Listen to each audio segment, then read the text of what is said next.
আপনি কত বছর ধরে এই পেশায় আছেন? আমি ৭৩ সাল থেকে কালীতলার বুকে এই প্র্যাকটিস করছি। ৭৩ সাল থেকে ক্যালকাটা হোমিওপ্যাথিক মেডিকেল কলেজ থেকে ডাক্তারি পাস করে আসার পর আমি হাজিপুর কালীতলাতে চেম্বার করে আসি এবং সেই থেকে আজ পর্যন্ত কালীতলাতেই রয়েছি। আমার প্রথমে ফিস ছিল 2 টাকা, তারপর 5 টাকা, তারপর 10 টাকা, এখন 20 টাকা। এই দুর্মূল্যের বাজারে 20 টাকায় আপনার হয়?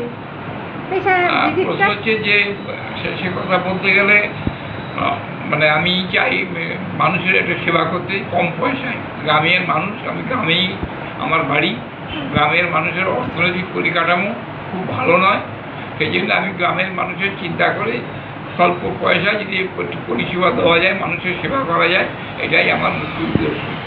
আর একটা জিনিস সেটা হচ্ছে যে সত্যি কথা বলতে যেটা অর্থনৈতিক পরিকাঠামো আমার খুব একটা খারাপ নয়, যার জন্যে যে মানে বেশি চাহিদা আমার খুব একটা নেই।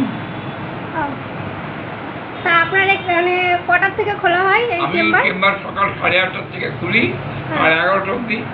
তারপরে আমার বিকেল 5টা থেকে রাত্রি 8টা অবধি টাইম আছে, কিন্তু রুগী থাকলে সে আমার 9টাও বেজে যায়, কারণ রুগী থাকে যতক্ষণ থাকবে ততক্ষণ তাকে আমার পরিষেবা দিতে হবে। কটা কোনোদিন বন্ধ থাকে কি? না, আমার চেম্বার আমি পর্যন্ত কোনোদিন চেম্বার বন্ধ করি না।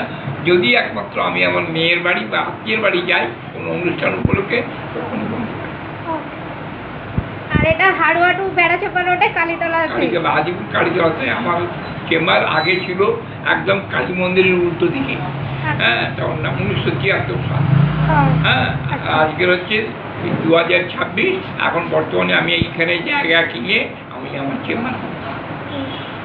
আপনার নামটা আর একবার বলে দিন। ডাক্তার সুপ্রীতি কুমার রায়। আমি বারাসাত গভর্নমেন্ট কলেজ থেকে গ্র্যাজুয়েশন কমপ্লিট করেছি।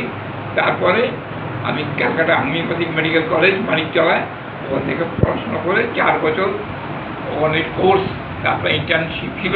আমি 73 সালে ওখান থেকে বেরিয়ে এসেছি।